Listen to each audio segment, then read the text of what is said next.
देखिए, मोदी मोदी इसलिए हैं क्योंकि उन्होंने निष्पक्ष भाव से, निस्वार्थ भाव से राष्ट्र धर्म का निर्वहन किया है।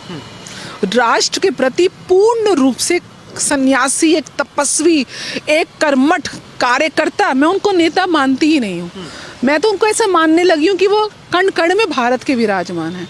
क्योंकि अगर आप उनकी यात्रा, जीवन यात्रा देखो, जिस प्रकार से संघ के कार्यकाल में और उसके बाद वो गुजरात के सीएम रहे एक लंबे समय तक और आज देश का नेतृत्व संभाल रहे हैं पिछले 11 वर्ष में, विश्व के अब भी सबसे बड़े जो पॉपुलर लीडरशिप है वो मोदी जी के नेतृत्व में। उसका सबसे बड़ा कारण ये है व्यक्तिगत और स्वार्थ शून्य, मात्र शून्य भी नहीं है, माइनस में है। अपने नाम 1 रुपए की संपत्ति नहीं है। वो उन्होंने परिवार, किसको नहीं चाहिए परिवार, किसको नहीं चाहिए पति बच्चे, किसको घर जाके नहीं चाहिए कि कोई इसका हालचाल पूछे, कोई उसको नौकर नहीं, उसको अपनी माँ या अपनी पत्नी या अपनी बहन या अपनी बेटी अपने हाथ से रोटी दे, कौन नहीं चाहता। लेकिन ये त्याग की भावना उस हद तक उनके अंदर है, उनके व्यक्तित्व के अंदर है कि राष्ट्र ही मेरी माँ, मेरी बहन, मेरी बेटी, सब राष्ट्र है।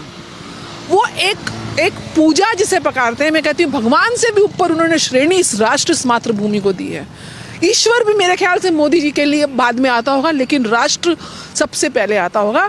तो वो जो उनके व्यक्तित्व की जो विचारधारा उनके कामों के माध्यम से मेरे और आप तक इस देश पहुंच रही है, विश्व पटल पे पहुंच रही है, वो जो राष्ट्र हित सर्वोपरि लेके चलते हैं, वो मैजिक जो है ना, वो अंदर से आता है और आपके काम से आता है। तो मोदी को मोदी बनाने वाला, मोदी का वो मन और वो उनकी जो विचारधारा और उनकी डेडिकेशन, उनका त्याग, उनकी तपस्या, उनका ये सन्यासी जीवन, पूरा जीवन जिसने, मुझे लगता है अगर मोदी जी से कोई जाके आप पूछो कि कितने जन्म चाहिए ये सेवा देने के लिए, तो वो कहेंगे कि मैं जन्मों जन्मों तक इस मातृभूमि की सेवा करना चाहता हूँ। वो व्यक्तित्व उनके ऑरा से, उनके काम से निकल कर आता है, इसलिए मोदी मैजिक चलता है।